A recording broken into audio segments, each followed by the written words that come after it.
Good evening, Mr. Mshengu. That is quite an indictment coming from the 5 unions. I read through their statement. They're saying some pretty harsh things about KZN education, including that the department has failed to show leadership, they've not been consulted, and that what you are saying about school readiness completely contradicts what they are seeing on the ground. What is your response to their call in that press release this evening for no teachers to arrive at school tomorrow? Well, I've read the statement of the unions, and it was quite really unfortunate because they themselves know that some of the things that they are alleging there are not true. We have 4 subcommittees in the department that were established to thoroughly prepare for the reopening of our schools. And in all those 4 committees, all the unions are represented. Now, to say that they are not consulted is really standing on the opposite side of the truth. I have also been engaging with their leadership from time to time on a number of issues and also making interventions where they've been raising issues of frustration. So on the issue of consultation, we really object to a statement that says we have not consulted enough as a department because they are part of these committees. They hold a different view in terms of how we have prepared our schools. And we accept that they may hold that particular different view, but we as a department are quite convinced that we have done well enough to prepare for the reopening of our schools.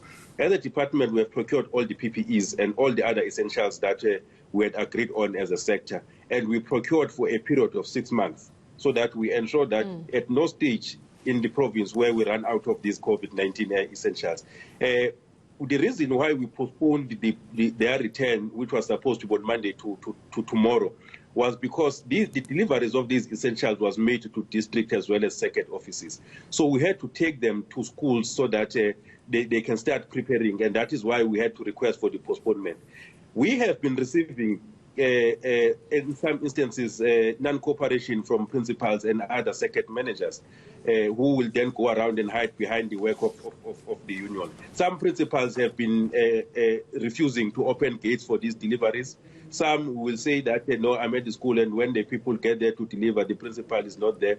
But we do want to thank all those principals who have been honest with us. And I just want to come in there on that issue of the principals, because one of the allegations in this press release is that you are now putting principals under enormous pressure, and the union's saying they're being forced, the principals, to go and pick up chemicals in quantities they're not authorised to do. Is that happening? Are you asking principals to pick up quantities of chemicals they're not authorised to do? A principal is a manager of a school. He can't run away when there are challenges in schools. No, but it's a specific question. They're saying they're not authorised. Okay.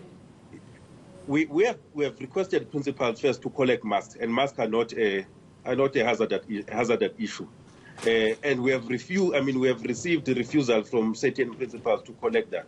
We have hired delivery vans as a department to take these sanitizers and other materials to schools. Yes, there are principals who have volunteered to say, no, we can come and collect them because we believe that we are part of the department. We need to assist the department to ensure that we properly prepare for our schools. But there is not a single principal who has been forced to do that.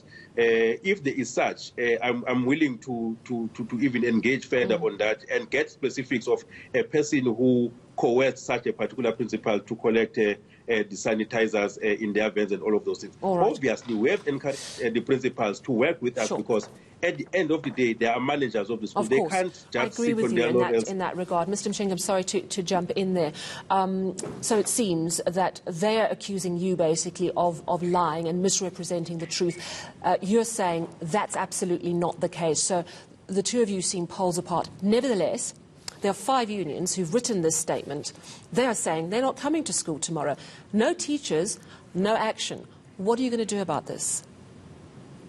Well, we're expecting teachers to come to work tomorrow. Teachers are the employees of the department, and the minister, who is empowered by the law, has proclaimed when the schools are opening. The president has affirmed that schools are opening on the 1st, and teachers must come back to prepare for the opening of the 1st. So we're not moving from that position. We are expecting teachers to come back to schools. And if there is resistance, I'm sure we'll engage further and see what further action we can take. But we're not moving from the department side on the return of teachers tomorrow. And you're confident, are you, that schools can reopen on Monday next week, even though they're only going back tomorrow, the teachers, to prepare 2 days late? We are quite confident that by Monday we should be able to start with schooling and receive grade 12s and 7s in our schools. We are pushing. The only problem that we have in the minority of our schools across the province has been the issue of water and the slow pace of delivery of water by municipalities in these schools. But we are pushing and we are working hard with the municipalities to ensure that they fill in these tanks so that by the time learners come back in particular, everything is sorted. All right. Well, 4 days to go. Good luck to you. That's Kwazim Shengu. Thank you very much for your time this evening. He's KwaZulu-Natal's education